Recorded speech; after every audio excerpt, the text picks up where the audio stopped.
Hola, ¿qué tal? Muy buenas tardes. Les damos la cordial bienvenida a un programa más de aquí, Casa de Coahuila.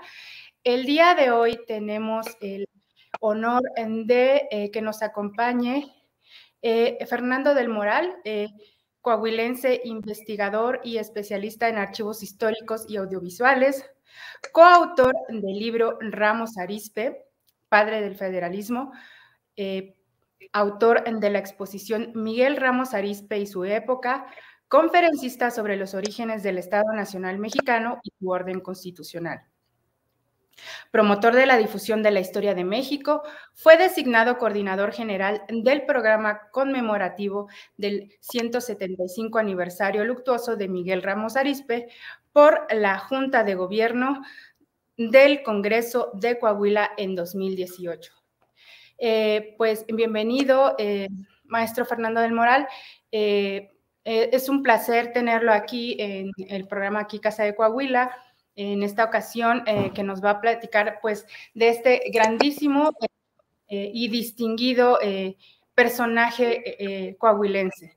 Y bien, pues bueno, a petición suya, hemos seccionado este programa en 10 puntos a tratar. Esperemos que el tiempo así lo permita, y si no, pues no hay ningún problema. En el primer punto a tratar es imágenes para un retrato. ¿Cuáles son las imágenes que han sido posible conocer del siglo XIX al siglo XX? Bueno, justamente cuando hablamos de un personaje tan importante como Miguel Ramos Arizpe, pues inmediatamente nos viene a la mente cómo podría haber sido, qué imagen tenía él, ¿no? Porque, bueno, pues ciertamente su nombre está en muchas calles de nuestro estado de Coahuila, no solamente, sino en otras ciudades del país, ¿verdad?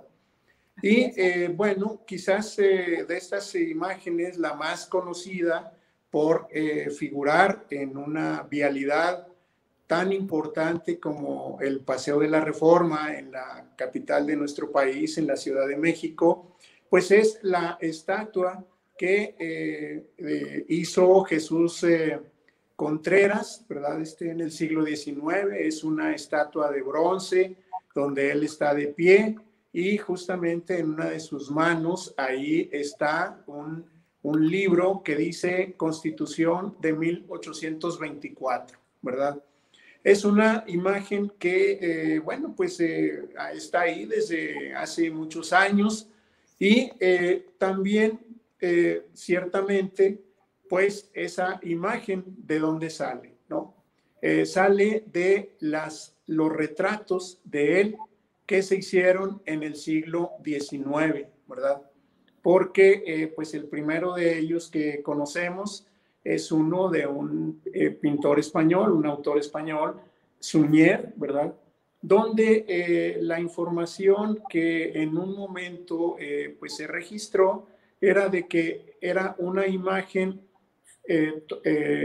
proveniente de cuando él estuvo preso en España, ¿verdad? Sin embargo, hay una leyenda en ese cuadro, ¿verdad? Que nos establece que fue pintado en 1812, y por lo mismo, pues entonces nos damos cuenta de que es una imagen que se hizo muy posteriormente, porque la reclusión de Miguel Ramos Arizpe va a ser de 1814 a 1820, ¿verdad? Entonces, a partir de esta imagen es donde se van a generar también otras imágenes, ¿verdad? Ya en el siglo XX. Sin embargo, hay otra, ¿verdad? Que con posterioridad a esta que mencionamos, es la de un grabado que se hizo en 1825. Esto es cuando Ramos Arizpe tenía 50 años de edad, porque él nació en 1775, ¿verdad? Entonces, desde mi punto de vista, y toda vez que en aquellos años todavía de principios del siglo XIX, todavía no existía la fotografía, porque la fotografía va a llegar a México hasta 1839. Entonces, podemos decir que la fidelidad de este grabado pues es es tan fiel como el de una imagen fotográfica, ¿verdad? Por eso es un hallazgo, pues, el que la hayamos podido localizar, ¿verdad? Y posteriormente ponerla en una portada de nuestro último libro sobre Ramos Arizpe. Sin embargo, cabe detenerse también en estas otras imágenes que ya son del siglo XX, ¿verdad? Y que es una de ellas la que está en el mural que podemos ver en el Palacio de Gobierno en la ciudad de Saltillo, la capital de Coahuila. Y pues, ¿qué es lo que vemos ahí, verdad? Vemos a un Ramos Arizpe de pie, ¿verdad? Con una leyenda que tiene atrás que dice, yo no he venido a mendigar favores del despotismo, la misión que me confió el pueblo de Coahuila es de honor y no de granjería, ¿no? ¿Qué es esta frase emblemática con la que él definió su actitud ante Fernando VII y que fue la que le costaría pues la prisión de 6 años allá en España?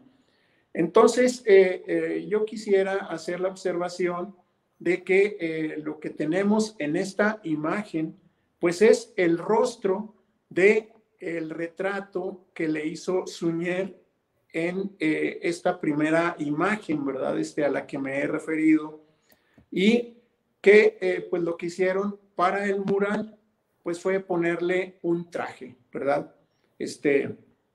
También pues es una imagen muy parecida a otra que está en el Senado de la República, ¿verdad? También más o menos con la misma indumentaria, el mismo traje, pero la más emblemática desde el punto de vista político es la que está en el mural que hizo González Camarena, este gran pintor y muralista contemporáneo mexicano, y que está en el Senado de la República, donde Miguel Ramos Arizpe ocupa el lugar central, ¿verdad? Junto a otros personajes de la época, legisladores, ¿verdad? Y personajes muy relevantes como Crescencio Rejón, ¿verdad? Y como Francisco Zarco y algunos otros. Entonces, bueno, a grandes rasgos, estas son las imágenes que nosotros pues vamos a ver cuando podamos querer saber cómo era Ramos Arizpe, ¿no? Entonces, bueno, pues ahí es donde afortunadamente para nosotros las imágenes con las que contamos nos permiten tener un retrato de él, ¿verdad? Y por lo mismo, afortunadamente, no es una imagen, un retrato, digamos, hecho sobre otro tipo de fuentes, como pueden ser relatos orales, ¿verdad? O algún otro tipo de referencias, como ha ocurrido con otros personajes importantes de la historia de México en el siglo XIX, ¿verdad? Puedo poner como un ejemplo muy relevante, pues el caso, pues nada más y nada menos que del padre de la patria, Miguel Hidalgo y Costilla, donde pues no existía un retrato de él, ¿verdad? Que se le hubiera hecho en vida. Y las imágenes que conocemos de los retratos que después se pintaron ya en el siglo XIX, o sea, ya no estamos hablando de 1860 y tantos Y en los años posteriores son imágenes que tienen que ver con un relato oral, ¿verdad? Donde pues precisamente ahí vemos algunas fluctuaciones, donde Miguel Hidalgo pues aparece ya como una persona de edad mayor, ¿verdad? Y otras no tanto, ¿verdad? Porque pues lo retratan como cuando él tendría aproximadamente 50 y tantos años, que es cuando pues, lanza el movimiento por la independencia de México. Pero hasta aquí me detengo yo respecto a la importancia que significa contar con imágenes auténticas de un personaje histórico. Ok. Y como segundo punto sobre el contexto de su origen y su formación profesional, ¿nos puede hablar un poco sobre la época que le tocó vivir a este gran personaje y la forma o qué lo llevó a elegir su vocación social? Bueno, hay que tomar en cuenta que cuando nace Miguel Ramos Arizpe en 1775, pues estamos hablando del último cuarto del siglo XVIII. Y es una época caracterizada por las llamadas reformas borbónicas, ¿no? Es decir, toman su nombre por la dinastía de los Borbones, que era la que estaba gobernando España en aquellos años. Y el contexto de estas reformas, que le llamaríamos reformas estructurales, que se impusieron a los territorios bajo dominio español, entre ellos la Nueva España, pues es un contexto donde va a haber problemas económicos, ¿verdad? Que, bueno, pues van a hacer van a crear una situación muy difícil para quienes vivían bajo el dominio de la corona española. En el caso, pues, del norte de la Nueva España, que es donde estaban los territorios entonces conocidos como las provincias internas de Oriente. Esto es lo que hoy es territorio de los estados de Tamaulipas, de Nuevo León y de Coahuila. Bueno, pues ahí había una situación en la que no había propiamente un gobernador, ¿verdad? De esas provincias, había un comandante militar que hacía las veces de gobernador. Entonces, bueno, pues esto traía como consecuencia usos de gobierno muy discrecionales que afectaban a toda la población de esa región de la Nueva España. Ahí es justamente donde en lo que hoy es el sureste de Coahuila, ¿verdad? Muy cerca de lo que actualmente donde está la capital de nuestro estado, en Saltillo, donde pues justamente está ya conurbado el municipio de Ramos Arizpe, es justamente el lugar donde nació él, ¿verdad? Ahí en 1775. Afortunadamente para pues, la historia de México, pues la familia de Ramos Arizpe, pues era una familia que, si bien no era una familia, digamos, con riquezas, ¿verdad? Sí tenía una forma de vida que le permitió enviar a Ramos Arizpe a la escuela, a realizar estudios. Hay que tomar en cuenta que pues esto era una excepción en toda la población de la Nueva España, ¿verdad? O sea, porque pues era una población muy pobre, o sea, digamos, unos cuantos eran los que sabían leer y escribir.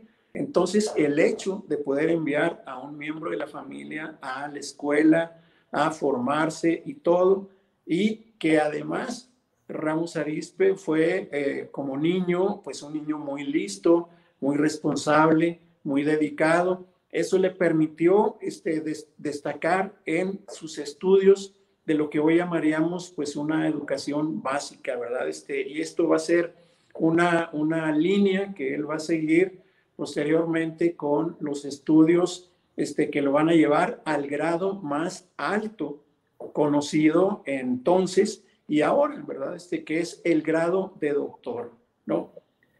Claro que pues él va a desarrollar una vocación, ¿verdad?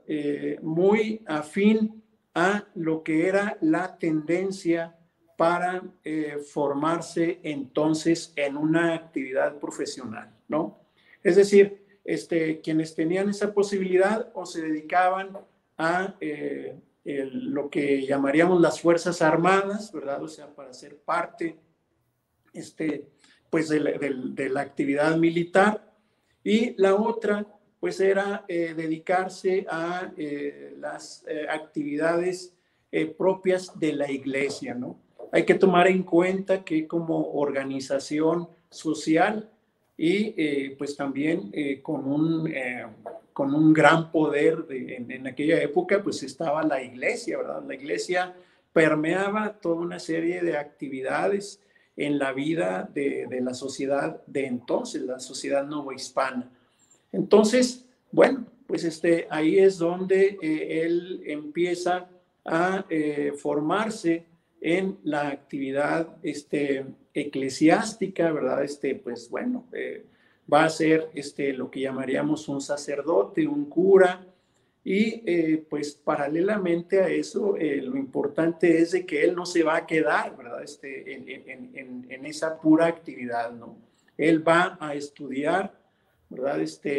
Y va a lograr tener el grado más alto, ¿verdad? Que era el de doctor en cánones, ¿verdad? O sea, entendiendo por cánones lo que se refería al derecho canónico, es decir, al derecho eclesiástico, ¿verdad? Pero no se detuvo ahí, ¿verdad? Porque consciente también, pues, de que él estaba en una sociedad civil, pues es por eso que él también buscó formarse dentro de lo que él consideró, pues que era también una actividad apropiada, ¿verdad? Para su vocación social. Y esto fue el de estudiar la carrera de leyes, o sea, estudiar la carrera de derecho civil, ¿verdad? De tal grado que pues pudo combinar una visión muy amplia, no solamente del derecho eclesiástico, sino del derecho civil, donde también se graduó de doctor, o sea, digamos, como abogado en la materia, ¿verdad? Entonces, bueno, uno podría concluir, pues bueno, ¿por qué hizo Ramos Arizpe esas dos carreras, verdad? Pues uno podría decir simbólicamente para tener la posibilidad de, en su ejercicio profesional, pues dar a Dios lo que es de Dios y al César lo que es del César, ¿verdad? Entonces, de esa manera, Ramos Arizpe se ubicó perfectamente como un profesional en la materia de derecho, porque va a ser esa materia en la que él va a desarrollar después toda su carrera como legislador y como político, ¿no? Y como hombre de Estado, ¿verdad? Entonces, muy importante para nosotros el que él haya podido estudiar estas dos carreras, ¿verdad? Pues asombroso, asombroso su formación profesional en un inicio. Y pasando al punto número 3 sobre el principio de su destino político, ¿nos puede platicar un poco sobre su elección y presentación como diputado novohispano en España? Bueno, esto aquí se da también con motivo de una coyuntura política, ¿verdad?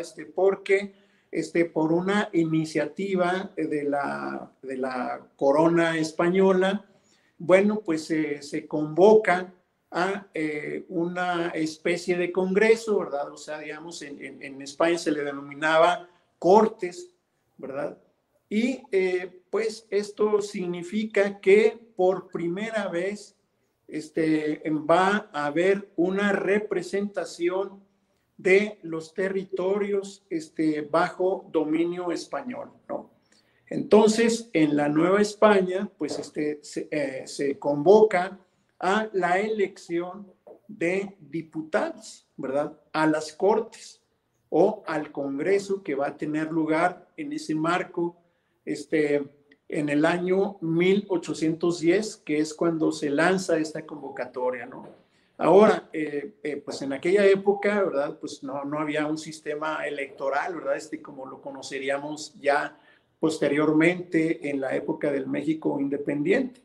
Entonces, lo que se hizo fue convocar a los ayuntamientos para que pues de ahí se hubiera una selección de aquellos personas que el ayuntamiento, digamos, pues bueno, la sociedad en él representada, la sociedad local, ¿verdad? Es la sociedad regional, viera quiénes podían ser los más idóneos para representar a esa parte del territorio novohispano en las Cortes en España. Y entonces, bueno, pues se hace un sorteo, ¿verdad? Un sorteo, pues que significaba poner en un jarro, ¿verdad? Unos papeles con algunos nombres, ¿verdad? Y pues bueno, pues ahí quien sacaba el papelito de ese jarrón, ¿verdad? Bueno, pues podía ser un niño, podía ser una persona, ¿verdad? En la que no hubiera duda de que manipulara, pues ahí los papeles, ¿no? Entonces, es así como sale el nombre de Miguel Ramos Arizpe por el Ayuntamiento de Saltillo. Entonces, lo que va a hacer, pues justamente Ramos Arizpe, pues es asumir esa representación que le confiere el Ayuntamiento de Saltillo para, pues, viajar, ¿verdad? A España, ¿verdad? Para, pues, participar, ¿verdad? Ahí en las Cortes, ¿no? Para esto hay que tomar en cuenta que esta situación pues, fue muy coyuntural, ¿verdad? Pero en un momento muy apropiado porque pues por parte de la superioridad eclesiástica, ¿verdad? La que estaba subordinado Ramos Arizpe como cura, pues le estaban haciendo la vida imposible, ¿verdad? Un obispo, ¿verdad? Del que él dependía, pues lo estaba bloqueando, ¿verdad? Para que él ascendiera en la carrera eclesiástica y todo, ¿no? Entonces, bueno, es en ese momento en que, pues, providencialmente, Ramos Arizpe resulta seleccionado y entonces, bueno, pues eso lo libera de la tutela de ese obispo y, pues, bueno, él se embarca, ¿verdad? Con sus acreditaciones, sus credenciales, ¿verdad? Para presentarse allá en España, ¿no? Claro que pues él, Ramos Arizpe, como era muy sensible también pues al contexto político y social novohispano que él le había tocado conocer, ¿verdad? Pues en toda su problemática, es por ello que va a tomar la iniciativa de redactar un memorial, ¿verdad? Que va a presentar allá en España y que es un documento muy importante, pues para nuestra historia, ¿verdad? Digamos, en el noreste de lo que eran estas provincias internas, ¿verdad? Y tiene un título, pues algo largo, ¿verdad? Que me voy a permitir leer, y que, bueno, pues aquí va. Dice, memoria que el doctor Miguel Ramos de Arizpe, cura de Borbón y diputado en las presentes Cortes Generales y Extraordinarias de España por la provincia de Coahuila, una de las 4 internas del Oriente en el Reino de México, presenta a el augusto Congreso sobre el estado natural, político y civil de su dicha provincia y las del Nuevo Reino de León, Nuevo Santander y Los Tejas, con exposición de los efectos del sistema general y particular de sus gobiernos y de las reformas y nuevos establecimientos que necesitan para su prosperidad, ¿no? Esto, pues, lo cito yo en el primer libro del que fue coautor, ¿verdad? Sobre Ramos Arizpe, que editó el gobierno del estado de Coahuila en 2004, ¿verdad? Entonces, bueno, pues ahí es donde se cita este documento, y es un documento que va a tener un impacto en las Cortes en España, ¿no? Para esto hay que tomar en cuenta que en aquel momento, cuando llega Ramos Arizpe a la península, bueno, pues la península se hallaba ocupada por las fuerzas francesas de Napoleón, ¿verdad? Y la única parte donde podían sesionar las cortes era la ciudad de Cádiz, ¿verdad? El puerto de Cádiz, que pues cuyo acceso por tierra, pues no se, digo, no estaba permitido por esa ocupación de las fuerzas francesas, pero gracias a que Inglaterra pues estaba protegiendo a quienes desembarcaban en el puerto de Cádiz, es que así Ramos Arizpe puede llegar, ¿no? Y ahí es donde él pues se va a presentar, ¿verdad? Y lo importante es que pues él va a empezar a hacer relaciones con los otros diputados novohispanos, ¿verdad? Va a ser una actitud, digamos, proactiva, la que va a tener Ramos Arizpe. Se va a dar cuenta de pues cómo está cómo están las tendencias en las cortes, y pues ahí es donde va a adquirir una experiencia parlamentaria, una experiencia legislativa que va a ser muy importante para la actividad que él va a desarrollar posteriormente a su regreso a la Nueva España, ¿no? Entonces, este es propiamente el inicio de su carrera parlamentaria como legislador, ¿verdad? Y pues donde él va a destacar, ¿verdad? Claro que él llega ahí un mes después de que las cortes se habían iniciado, pero bueno, pues finalmente se incorporan, ¿verdad? Al cuerpo legislativo, y pues él va entonces a participar en todas las sesiones que van a tener lugar en el año 1811, ¿verdad? Porque la misión de esas cortes era generar un documento que sería el primer documento constitucional, ¿verdad? Que regiría en todo el reino español, ¿verdad? No solamente en la península, sino en aquellos territorios bajo la corona española. Estamos incluyendo, pues evidentemente, todas las posesiones que tenían en América, las Filipinas, ¿verdad? En Asia, y bueno, pues de esa manera estamos hablando de que se trataría, pues en la práctica, de un Congreso constituyente, ¿verdad? Donde pues la práctica legislativa va a ser esencial en su formación. Ok, ya nos introdujo un poco al cuarto punto, si gusta profundizar en cuanto a la actividad parlamentaria, juicio y prisión. Esta etapa como diputado liberal y que fue preso por el orden del rey Fernando VII. Bueno, pues sí, evidentemente que, pues como sabemos, en un congreso se manifiestan diferentes tendencias políticas, ¿no?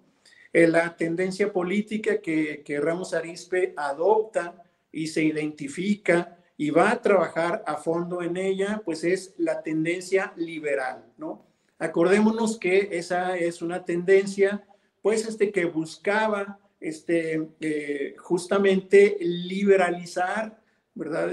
Las prácticas autoritarias, conservadoras que se tenían por parte de las monarquías absolutas, que era la forma de gobierno que se tenía en la Europa y en las potencias coloniales de aquella época. Por lo mismo, el hecho de que el rey Fernando VII, pues digamos, no estuviera gobernando en España, sino que ese, ese puesto monárquico lo estuviera ocupando en aquel momento el hermano de Napoleón Bonaparte, José Bonaparte, pues entonces el Fernando VII no podía, digamos, incorporarse como monarca, ¿verdad? Ahí en España, ¿verdad? Porque pues estaba en territorio francés, ¿verdad? Digamos, por así decirlo, pues estaba, digamos, como en una especie de cautiverio por parte de las fuerzas francesas, ¿verdad? Junto con su padre. Entonces, bueno, pues ocurre que la Constitución de Cádiz se expide en 1802, pero Fernando VII, pues una vez que las fuerzas francesas se retiran de España, pues va a asumir el poder. Esto va a ocurrir en 1814.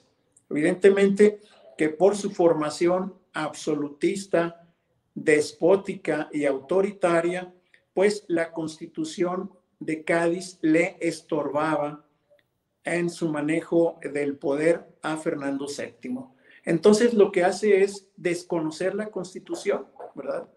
Lo cual, pues evidentemente, pues es un golpe, ¿verdad? Para ese orden constitucional incipiente que limitaba el poder absoluto, ¿verdad? Como se seguía manejando y como era la tendencia todavía prevaleciente en Europa. Entonces, bueno, pues lo que ocurre ahí es que entonces se empieza a señalar, ¿verdad? Pues quiénes eran los diputados liberales, ¿verdad? Quiénes eran aquellos que pues se alineaban con el rey, ¿verdad? Y bueno, pues como suele ocurrir, ¿verdad? Con un ejercicio perverso del poder, cuando se trata de corromper, ¿verdad? A quienes tienen una responsabilidad política y social, pues bueno, el rey empieza mediante sus personeros a cooptar, a, mediante ofrecimientos, sobornos y prebendas, pues a los diputados, ¿verdad? Para que se alineen con el nuevo orden que trae Fernando VII, es decir, nuevo orden absolutista, ¿verdad? Porque era pues lo que él manejaba ahí. Ramos Arizpe, pues le ofrecen la Mitra de Puebla. Esto es la diócesis de Puebla, una de las más importantes en la Nueva España, ¿verdad? Pues con grandes recursos económicos, ¿verdad? La Mitra de Puebla, pues con la idea de que se alinee con el rey, ¿no? Y aquí es donde Ramos Arizpe pues tiene una actitud de gran dignidad respecto a su responsabilidad como diputado. Y es entonces cuando dice, pues dígale al rey que no he venido yo aquí a mendigar favores del despotismo. La misión que se me confió es de honor y no de granjería, entendiendo por granjería pues como algo de favores, ¿verdad? Todo eso, ¿no? O sea, mi cargo no es para andar ahí pidiendo favores y cosas de esas, ¿no? Entonces, bueno, pues lo que ocurre es que se le hace un juicio político a Ramos Arizpe, aparte de ponerlo preso. Va a durar un año en Madrid, ¿verdad? En ese juicio, un juicio evidentemente amañado, buscando involucrarlo, ¿verdad? De que si era responsable, ¿verdad? De los movimientos independentistas en América, ¿verdad? Y unos cargos verdaderamente absurdos, ¿verdad? Que ahora uno que puede ver todavía ese grueso expediente de ese juicio, pues se da cuenta, ¿verdad? De todo, de cómo estaba amañado, ¿verdad? Y cómo querían perjudicarlo a él, simplemente porque había tenido una actitud política totalmente digna, ¿verdad? O sea, digamos, y bueno, pues después de eso lo recluyen en Valencia, en la ciudad de Valencia, y pues va a estar ahí prácticamente incomunicado, ¿verdad? No recibe correspondencia, no le permiten tener contacto con otras personas y todo, y pues va a estar ahí, digo, desde que lo ponen preso en Madrid, pues va a estar preso 6 años, 6 largos años, que es el del sexenio absolutista de Fernando VII, ¿verdad? Claro que, pues nada más para mencionar alguna de estas preguntas mañosas, ¿verdad? Que le hacían en ese juicio, pues le preguntaban si la soberanía radicaba en el pueblo o radicaba en el rey, ¿verdad? Evidentemente que si Ramos Arizpe respondía que la soberanía radicaba en el rey, pues entonces estaría traicionando, ¿verdad? Todo lo que había planteado en el Congreso, ¿verdad? Porque lo que establecía el Congreso es de que el Congreso era el soberano, ¿verdad? Y no el rey, ¿sí? Si por otro lado decía que la soberanía radicaba en el pueblo, pues entonces podía ser calificado de subversivo, de revolucionario, de infidente, ¿sí? Entonces, bueno, pues el sentido común, la inteligencia de Ramos Arizpe, pues hace que no responda ni una cosa ni otra, sino dice, pues aquí encerrado como estoy, yo no sé, ¿verdad? Permítanme salir, ver cómo es el comportamiento de la sociedad y tengan por seguro que yo voy a regresar aquí para informar a ustedes, ¿verdad? Evidentemente, pues una respuesta de esa naturaleza, pues no la aceptaron, ¿verdad? Pero fue una forma inteligente en que pudo responder Ramos Arizpe a esa pregunta tan comprometedora, como a muchas otras, ¿verdad? Pero bueno, eso ya sería parte de ese expediente y bueno, pues de esa manera es como desgraciadamente pues es puesto preso, ¿verdad? Y qué gran lección de dignidad para estos diputados corruptos, como los hemos visto en las épocas recientes, que han aceptado sobornos para traicionar la representación que les confirió la sociedad, ¿no? Pues Ramos Arizpe fue a la cárcel, fue preso por el rey por negarse a aceptar un soborno, ¿verdad?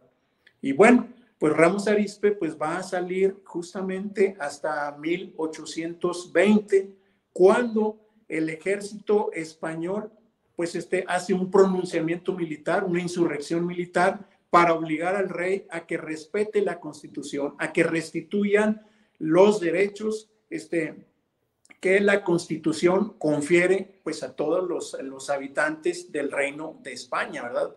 Esto va a traer como consecuencia la liberación de Ramos Arizpe de esa injusta prisión a la que lo había sometido el rey.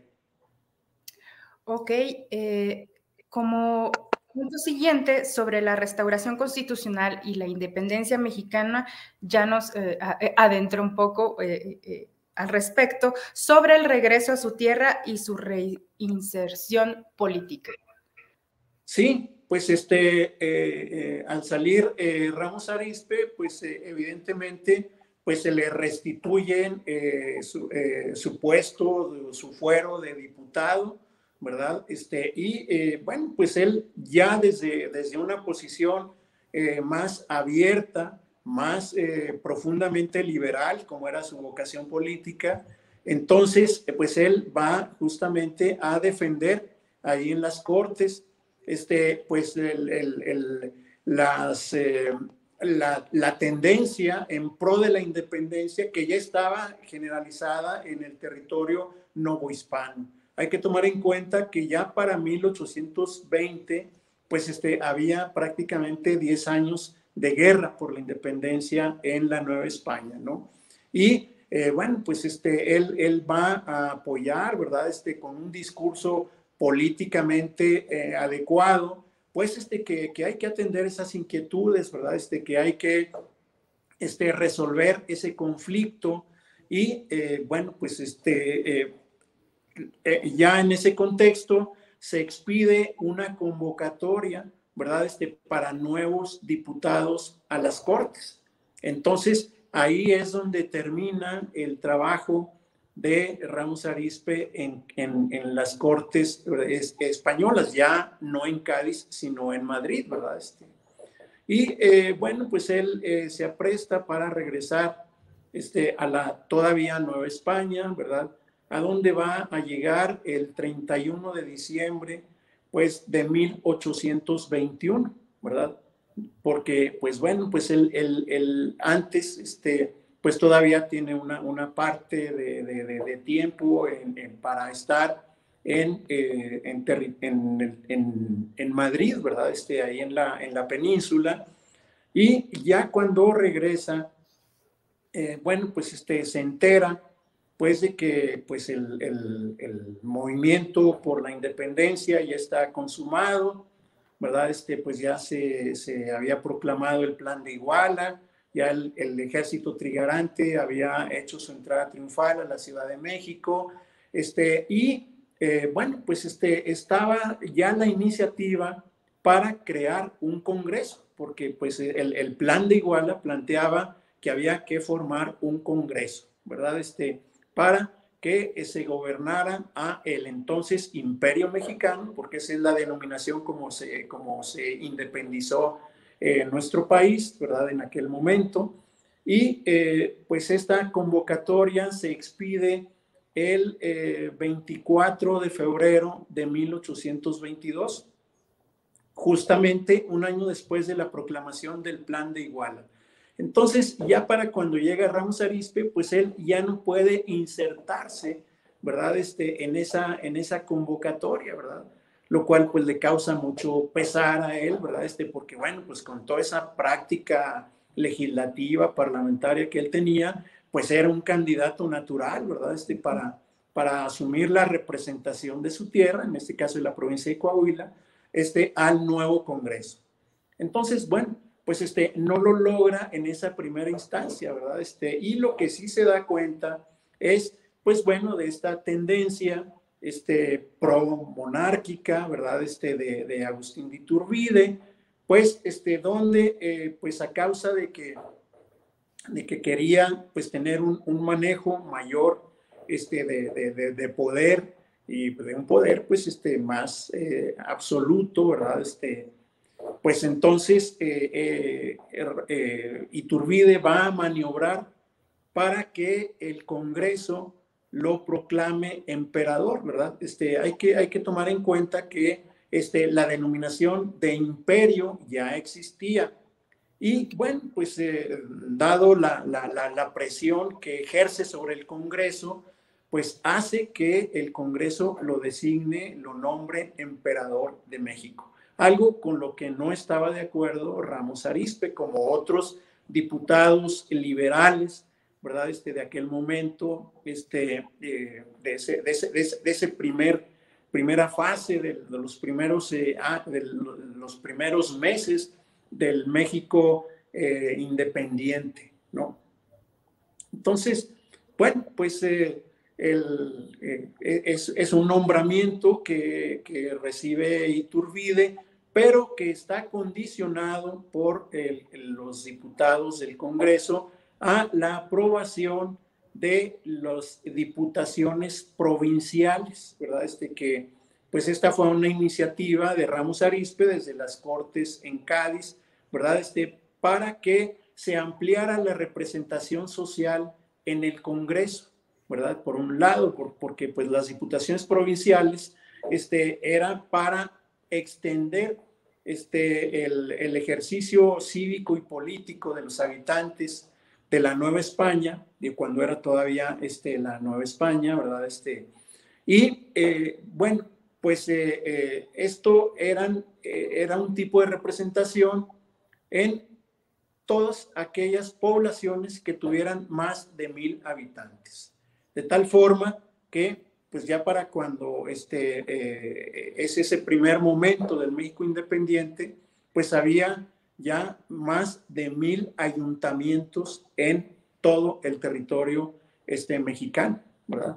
Entonces, bueno, queda condicionado ese nombramiento de Iturbide a esa situación, pero el asunto es de que el deterioro político en el que se va generando con Iturbide, pues es notorio, ¿verdad? Iturbide va a tener serios problemas de confrontación con el Congreso, lo va a acabar disolviendo, van a poner en prisión, ¿verdad? A diputados opositores, ¿verdad? Y pues, ¿qué nos revela esto, verdad? Pues que es una práctica, ¿verdad? Como la que había hecho Fernando VII en España, ¿verdad? Con los diputados, entre ellos Ramos Arizpe allá, ¿no? Para no hacer este cuento largo, el asunto es de que, bueno, pues ese deterioro es tal, ese deterioro político, con Iturbide, pues bueno, pues de que después se va a generar una restitución del Congreso, ¿verdad? Porque pues hay un pronunciamiento militar, que es el plan de Casamata, ¿verdad? Donde hay un personaje que va a ser políticamente muy importante después, que es Antonio López de Santa Anna, y la bandera de ese pronunciamiento es la restitución del Congreso, ¿no? Sin embargo, bueno, pues este deterioro político hace que Iturbide renuncie, ¿verdad? A seguir en el poder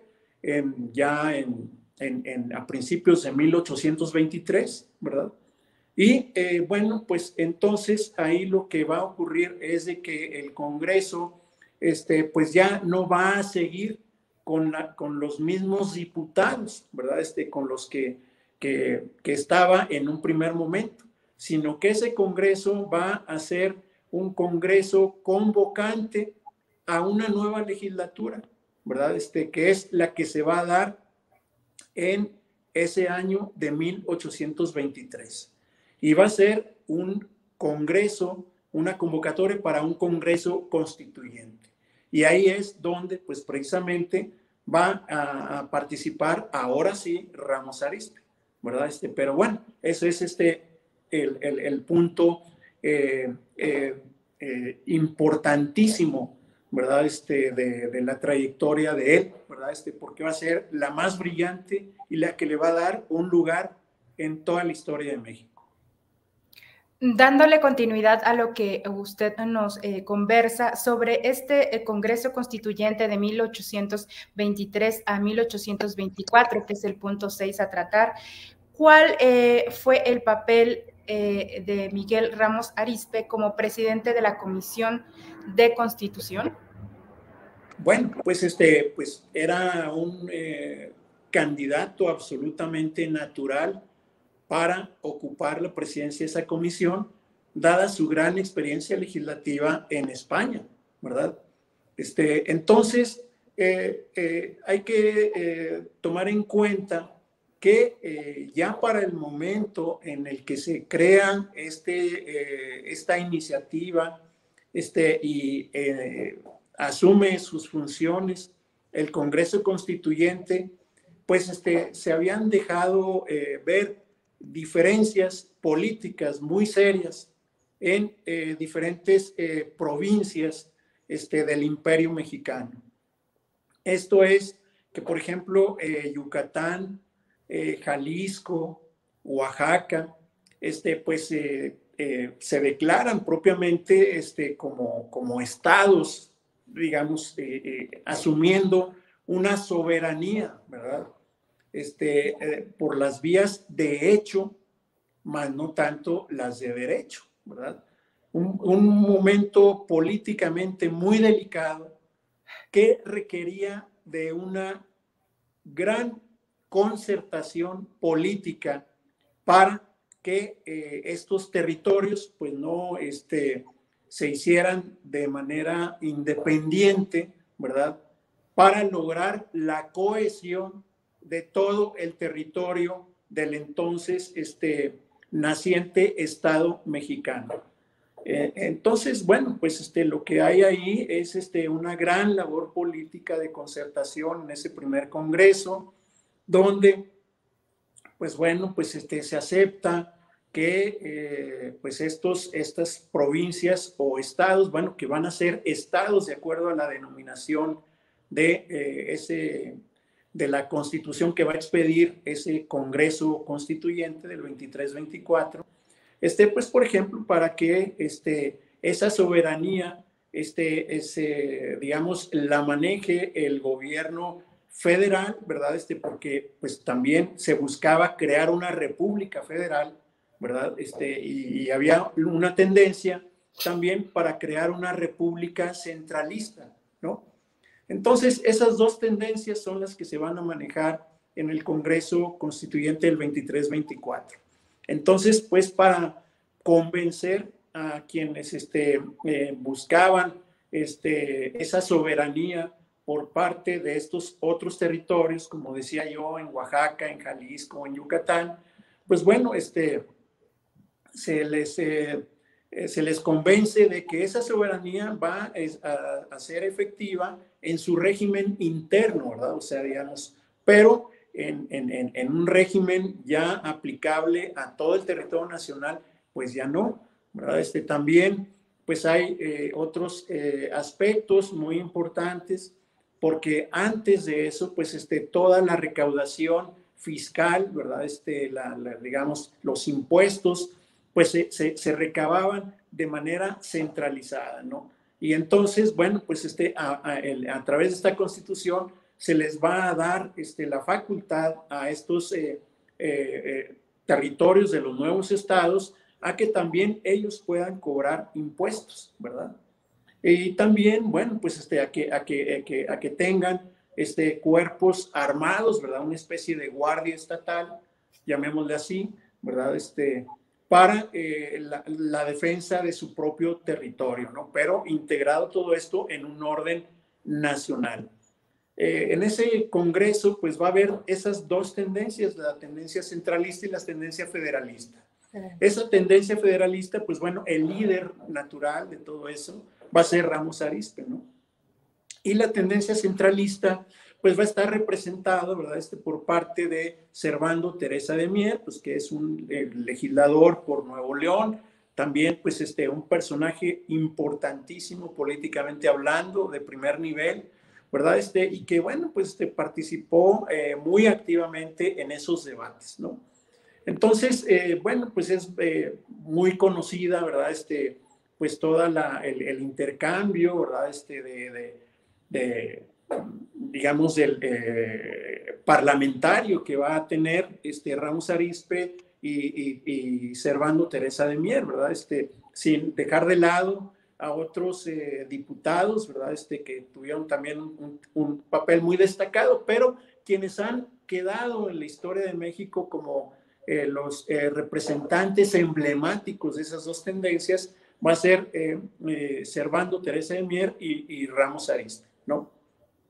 Entonces, bueno, justamente lo que va a lograr que esos territorios no se separen va a ser un documento fundacional, fundamental, para nosotros, que es el acta constitutiva de la Federación, cuya autoría pues se le atribuye a Ramos Arizpe, ¿verdad? Aunque bueno, pues también dentro de las investigaciones parlamentarias que se han hecho, bueno, pues evidentemente que pues hay quienes dicen pues que esto no fue solamente de su estricta autoría, ¿no?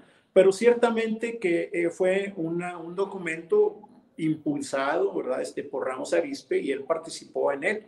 Digo, acta fundacional de la República Mexicana, porque en el acta constitutiva de la Federación, ahí se establecen cuáles van a ser los poderes en los que se va a afincar esta república, que va a ser el poder ejecutivo, el poder legislativo y el poder judicial, independientes uno del otro, pero integrados en un gobierno federal. Y hay que tomar en cuenta que el único gobierno federal que entonces existía era el de Estados Unidos, ¿verdad? Entonces, bueno, pues se daban cuenta de que ese era un sistema que funcionaba, ¿verdad?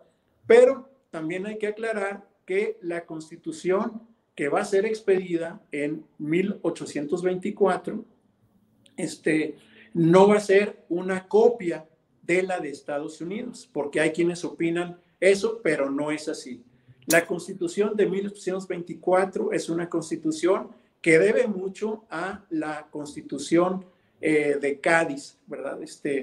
Si uno se pone a ver, ¿verdad? Cuáles son los enunciados de los diferentes capítulos y todo eso, pues va a haber una cierta concordancia, ¿no? En ambos documentos constitucionales, ¿verdad? Pero aquí lo que se asumió en el Congreso de 1823-24 era un pragmatismo político, es decir, vamos a ver qué es lo que nos funciona a nosotros, ¿verdad? Pero no vamos a desechar lo que ha sido hecho antes, porque ellos venían de esa experiencia, ¿verdad? Diputados que participaron en el Congreso Constituyente del 23-24 tenían la experiencia de haber estado en Cádiz, ¿verdad?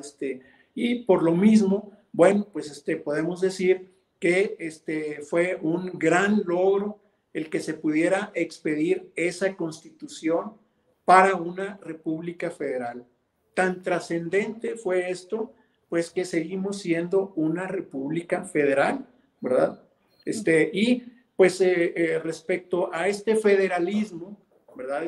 Que no va a ser algo que va a funcionar, ¿verdad? De un día para otro, no, va a ser parte de un proceso que va a llevar años, ¿verdad? Y bueno, pues esa es la historia también de la legislación en el siglo XIX, ¿verdad? Pero eso ya sería materia, pues, para otro programa, ¿verdad? Digamos, de todo lo que ocurrió después. Claro que sí, y la experiencia del tema, de verdad que estamos muy contentos de que nos acompañe y nos ilustre mucho sobre este gran personaje coahuilense. Continuamos con el siguiente punto sobre el primer gobierno federal de Guadalupe Victoria. ¿Cuál fue su papel como ministro de Justicia y Negocios Eclesiásticos de don Miguel Ramos Arizpe? Bueno, justamente hay que tomar en cuenta que se trataba de un gobierno muy compacto, el de Guadalupe Victoria, ¿verdad? Pues, que es elegido el primer presidente de la República Federal Mexicana, ¿no? Es un gobierno que va a durar de 1824 a 1829, ¿verdad? Y digo compacto porque no tenían, digamos, el número de secretarías, ¿verdad? De Estado, como lo veríamos en gobiernos posteriores, o incluso en la actualidad. Solo había 4 carteras en el gobierno federal. Uno era, evidentemente, pues la que tenía que ver con las Fuerzas Armadas, ¿verdad? Que era la Secretaría de Guerra, y bueno, estaba también otra que era la Secretaría de Hacienda, propiamente. Estaba la de Relaciones Exteriores e Interiores, ¿verdad? Y la cuarta era la de Justicia y Negocios Eclesiásticos, que es la que va a desempeñar Ramos Arizpe a partir del año 1825. Hay que entender que la palabra negocios era aplicada en aquel tiempo como sinónimo de asuntos, ¿verdad? Entonces hoy podríamos decir que era una cartera de justicia y asuntos eclesiásticos.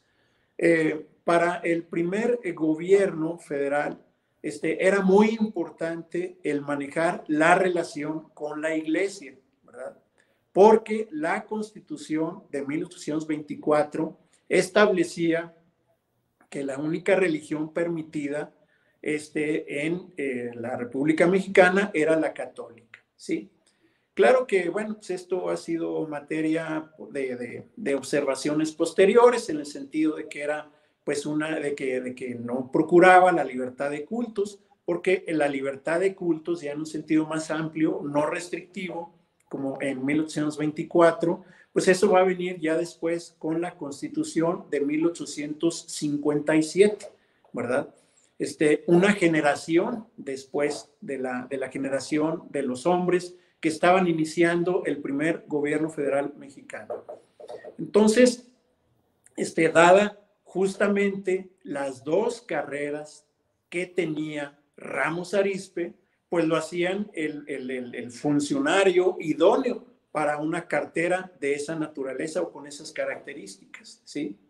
Entonces, pues hay que imaginarse el trabajo tan grande que tenía de tener a su cargo la organización de el primer poder judicial de la República, por una parte. Y por otro lado, las relaciones que tenían que guardar el gobierno con la iglesia, ¿sí? Entonces, bueno, pues era un trabajo muy grande, dada la extensión territorial del país, ¿verdad? Y bueno, pues hay que ver que él se empeñó a fondo para hacer el mejor trabajo posible, entendiendo que ese primer gobierno mexicano pues era un gobierno que venía de unas finanzas en bancarrota, ¿verdad? Dado pues todo los daños y pérdidas que había habido en la guerra de independencia, ¿verdad? Hay que aclarar que digamos, cuando hubo el primer gobierno de México, ¿verdad? Digamos, pues después de la consumación de la independencia, un año en el año 1822 prácticamente, el presupuesto que había en el gobierno en aquel tiempo era de 11 millones de pesos. Y de esos 11 millones, 10 se iban a todo el gasto del ejército. Entonces, el gobierno, pues para pagar a sus empleados, a los pocos empleados que había y otras necesidades, pues le quedaba 1 millón de pesos. O sea, digamos, entonces era una situación muy drástica, ¿verdad? Para las finanzas públicas. Entonces, por otra parte, el gobierno de Guadalupe Victoria tuvo que empezar, pues, pidiendo un préstamo, en este caso a Inglaterra, ¿verdad? Pues para poder operar, ¿verdad? Unas primeras actividades que él tenía que desarrollar, ¿verdad? Porque que era la organización de todo el gobierno federal, ¿sí? Entonces, bueno, una radiografía de esta situación que afrontó y buscó resolver Ramos Arizpe, justamente es la que se expone en sus informes que rindió al Congreso de la Unión, los 3 años que estuvo al frente de esa cartera del gobierno federal. Es decir, el primer titular de esta cartera, hay que aclararlo, fue fue Pablo de la Llave, ¿verdad? Y Pablo de la Llave incorpora como oficial mayor a Ramos Arizpe. Un año después dimite de la Llave y pues Ramos Arizpe asume la titularidad de la cartera. Entonces, cada año él presentó un informe muy detallado a la Cámara de Diputados y al Senado, ¿verdad? Son informes que nos dan una radiografía de cómo estaba la organización del Poder Judicial y las relaciones con la Iglesia. Es un libro que, perdón, quiero decir, son informes que pude compilar para un libro que afortunadamente pues tenemos todavía ejemplares disponibles aquí en la Casa de Coahuila y que se llama 3 informes al Congreso de la Unión, ¿verdad? Porque yo hice una compilación de esos 3 informes que son documentos poco conocidos, y que, pues bueno, no quisiera yo extenderme aquí respecto a las particularidades que tuvo que, de toda la problemática que tuvo que enfrentar Ramos Arizpe para esto. En todo caso, pues los invitamos a leer estos libros, ¿verdad? Este libro con esos 3 informes, ¿no? Hay que aclarar que como funcionario público, pues él fue un paradigma de lo que llamaríamos un funcionario probo, honesto, responsable, con un gran sentido ético y sobre todo austero, ¿verdad? O sea, la vida de Ramos Arizpe es una vida sin lujos, ¿verdad? Es una vida realmente ejemplar, ¿verdad? Pero aquí me detengo. Ok, bueno, para ir avanzando en el tema y no dejar en ningún espacio y cubrir todos nuestros 10 puntos que nos pusimos al principio, en el siguiente punto, sobre el principio de su reconocimiento histórico, ¿qué nos puede contar a partir de la declaratoria como benemérito de la patria? Bueno, pues en realidad este reconocimiento pues ya se da en los años posteriores a su desempeño como titular principal de esta cartera en el gobierno de Guadalupe Victoria. En los gobiernos posteriores que va a haber hasta 1833, él va a desempeñar de forma intermitente también este mismo puesto, ¿verdad? Pero va a tener también otro cargo, un cargo especial, ¿verdad? Coyuntural también, que es el de ministro plenipotenciario, para establecer un acuerdo de colaboración, de comercio y de amistad con la República de Chile, ¿verdad? Esto va a acontecer en el año 1831. Sin embargo, en palabras de el presidente que fue el que sucedió después a Vicente Guerrero, que fue Manuel Gómez Pedraza, pues encontramos unas palabras que nos dan una idea de este reconocimiento que tuvo Ramos Arizpe por parte de un presidente de la República, uno de nuestros primeros presidentes. Voy a permitirme citar, ¿verdad? Esta referencia porque es realmente muy ilustrativa. ¿Sí? Dice, su laboriosidad en todas sus épocas, su amor a la justicia y orden, su generosidad y beneficencia, especialmente para con los americanos pobres y desgraciados en España, y sus trabajos, sacrificios y afanes por ver a México independiente y libre, lo hicieron aparecer en el mundo bajo el nombre de patriarca de la libertad e independencia de su patria. Fue hombre grande y esclarecido en todos sus aspectos, excelente eclesiástico, excelente párroco, excelente amigo, sabio, justo, amable, desprendido, caritativo y humilde, liberal sin exaltación y religioso en extremo, sin hipocresía. Fue, en fin, gran político, gran patriota y patriarca de la Federación Mexicana. Con este reconocimiento, ¿verdad?, que era de fama pública, que se le reconocía a Ramos Arizpe, pues bueno, cuando posteriormente él se retira de la carrera política después de 1833, pues bueno, justamente va a desarrollar el cargo, ¿verdad?, en la Catedral de Puebla, ¿verdad?, donde pues ahí va a transcurrir los últimos años de su vida, ¿verdad? Como encargado de la catedral propiamente.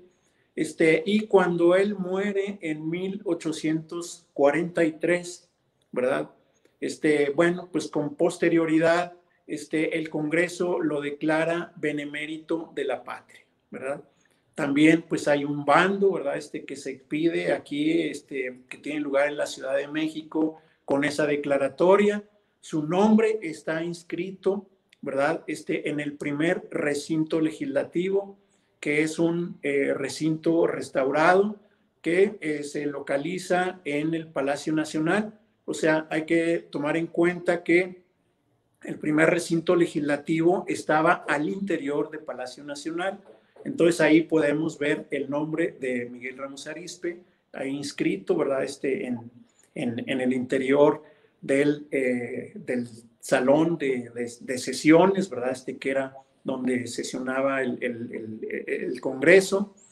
Y bueno, pues a partir de esa declaratoria de Gómez Pedraza y de la declaratoria como benemérito de la patria, pues vamos a tener un reconocimiento público de él, ¿verdad?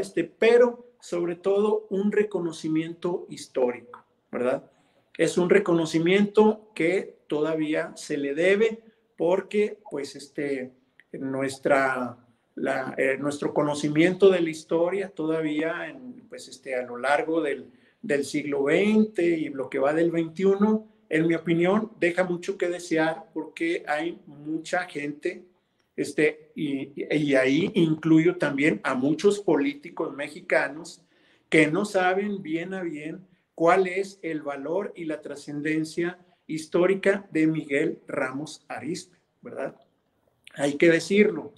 Yo, en lo personal, cuando tomé la iniciativa de hacer el libro de Ramos Arizpe, de donde yo he sacado estas citas que he leído, yo tuve una experiencia de pararme en el crucero de la Avenida Morelos y la calle Ramos Arizpe en Torreón, Coahuila, y preguntar a 50 personas, niños, adolescentes, adultos, hombres y mujeres, pues desde qué me podían decir de Ramos Arizpe, si sabían quién era él. Pues de esas 50 personas, ninguna me supo decir quién era Miguel Ramos Arizpe, ¿verdad? Ni siquiera tenían una idea de qué época y por qué estaba ese nombre ahí. De ahí que pues tomé yo esta iniciativa para hacer este libro y para compilar esos documentos, ¿verdad? Y bueno, pues he asumido la tarea de tratar de dar a conocer pues su trabajo, su vida, su obra, pues en cuantos foros y oportunidades he podido tener, ¿verdad? Tanto en el ámbito legislativo como en el ámbito público, ¿verdad? O el privado también, ¿verdad? ¿Por qué no? Porque pues es muy, muy interesante hablar de la vida de Ramos Arizpe. Es una vida que está todavía en su trascendencia histórica en la sombra para mí, ¿no? O sea, digamos, todavía no se le reconoce lo que se le debería reconocer, aunque hay que tomar en cuenta que ha habido esfuerzos muy loables, dignos de celebración, como lo que hizo Vito Alessio Robles, ¿verdad? En 1942 con la Universidad Nacional Autónoma de México, donde sacó un libro donde recopilaba, ¿verdad? El memorial, el que él presentó en las Cortes de Cádiz, y algunos otros documentos, para conocer su trascendencia, ¿verdad? Entonces, bueno, pues en ese punto es donde podríamos referir esa experiencia de su trascendencia histórica. Y para ir finalizando, ¿nos podría hablar profundamente sobre los aspectos principales de su trayectoria política como hombre de Estado? Retomando pues el punto siguiente sobre lo que usted menciona, ¿a bien la trascendencia de su vida a través de su obra? Bueno, lo que pasa es que es una vida polivalente, ¿verdad? O sea, digamos, a decir polivalente es que tiene muchos valores desde el punto de vista político, desde el punto de vista histórico, desde su propia vida personal, ¿verdad? Cuando uno reflexiona en todo esto, todos estos valores que él tenía, pues uno casi podría atreverse a pensar que él pues podría ser casi como un santo, ¿verdad? O sea, tiene todas esas cualidades, ¿verdad? Que son características de las vidas ejemplares, ¿verdad? Y esto lo digo desde una perspectiva, pues, no religiosa, ¿verdad? Sino civil, ¿verdad? Sino de ver, cómo una vida como la que tuvo él, pues era una vida, dedicada a servir al prójimo, ¿verdad? A ayudarlo, en su vocación como servidor público, pues es una actitud que es paradigmática en el sentido de que es un ejemplo desde cualquier punto que se le vea, ¿verdad? Vamos a encontrar méritos, vamos a encontrar valores, ¿verdad? Como digo, quizás pueda ser yo redundante, ¿verdad? En esto que digo, pero lo que pasa es que cuando uno ve toda esa gama de valores de Ramos Arizpe, pues no puede uno tener sino admiración y respeto, ¿verdad? Porque cuánta falta nos hacen Ramos Arizpe en nuestra época, ¿no? Sí. Realmente aquí es donde afortunadamente en el ámbito académico, en el ámbito del estudio de la historia, su trabajo ha sido revalorado, ¿verdad? Hay nuevos trabajos que han abundado en lo que fue su actividad, desde el punto de vista de su trayectoria familiar, ¿verdad?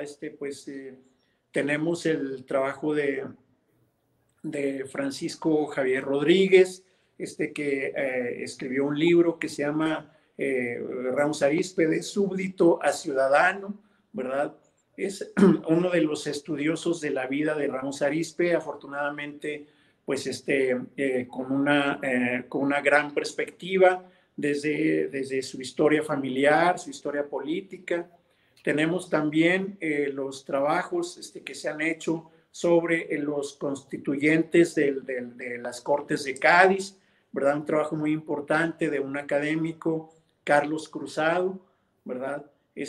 Y bueno, pues en realidad, si uno puede asomarse también, yo se lo recomiendo al canal YouTube del Instituto Nacional de Estudios Históricos de las Revoluciones de México, ¿verdad?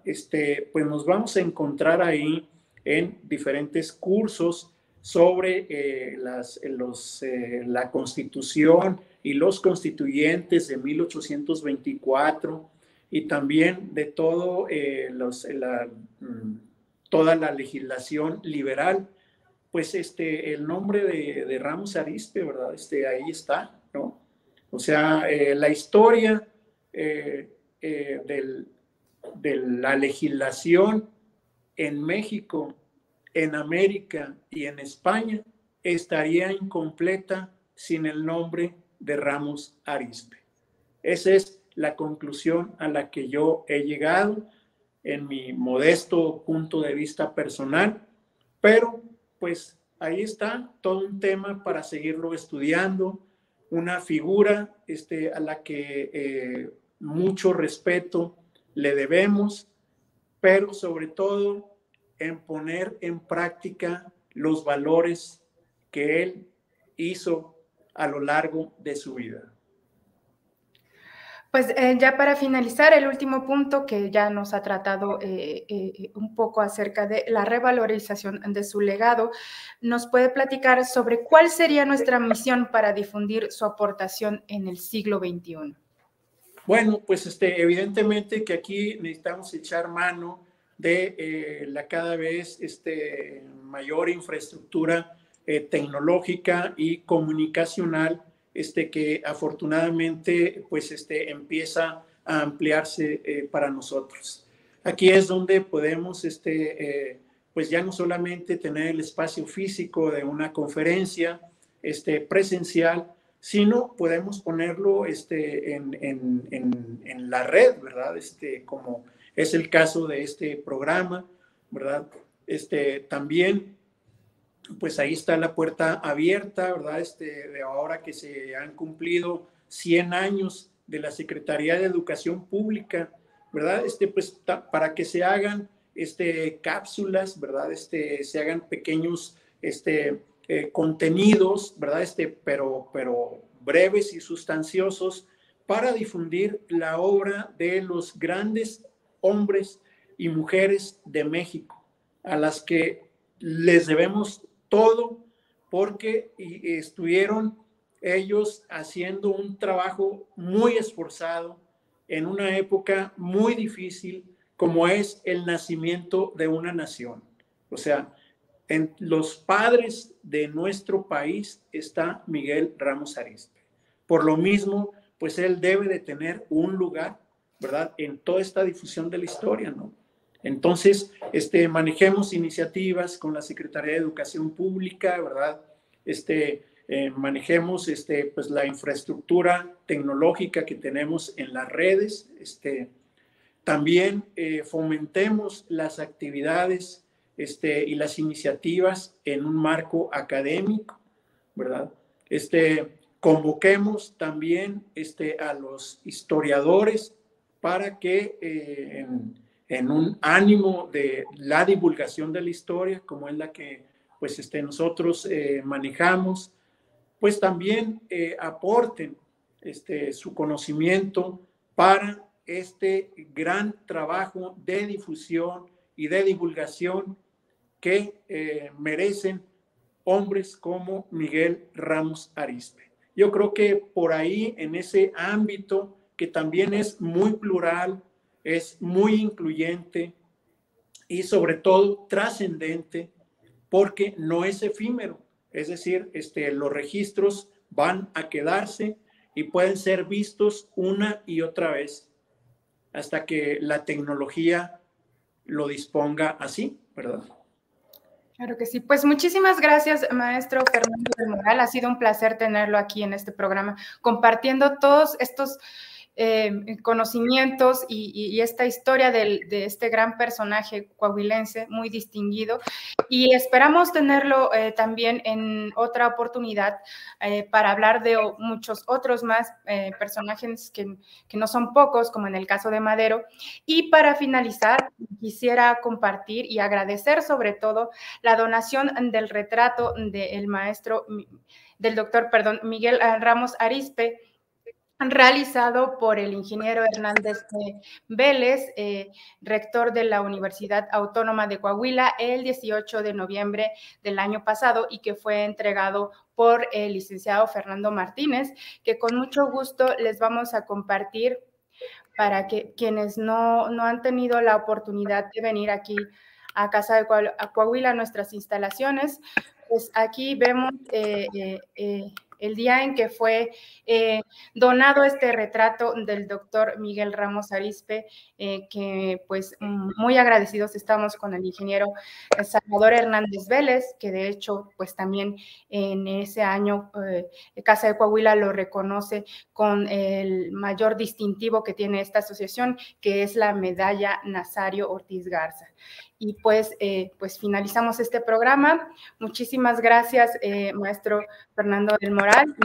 Reitero mi invitación, la invitación por parte del maestro Rivera, presidente del Consejo Directivo de esta asociación, y de todos los miembros de esta asociación, para que nos acompañe en otro programa para hablarnos de más personajes coahuilenses distinguidos. Muchísimas gracias y hasta luego. Gracias a ustedes, gracias a esta invitación de la Casa de Coahuila y especialmente a su presidente del Consejo Directivo, el ingeniero Gerardo Rivera, y sobre todo a todos ustedes que nos brindan su atención y, por supuesto, pues que estaremos aquí cuantas veces nos inviten.